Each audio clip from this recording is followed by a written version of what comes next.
程度就會自不然提升啦。咁再者，我相信嚟緊 AI 喺唔同層面嘅應用咧，係會真係好廣泛，即係好似早前1月27號咧，立法會都有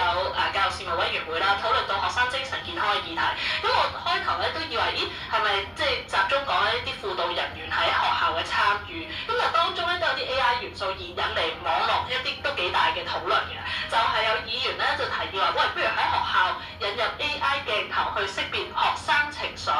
咁就及早發現同埋支援有需要嘅學生。咁嗱，大家聽到啦，我相信都會即刻有好多唔同嘅意見出嚟㗎，即係有啲話，哇，你咁樣影住學生私隱問題啦，好直接即時會諗到。第二又唔係喎，咁樣影住學生啲數據點樣保存啊、分析啊等等咁樣。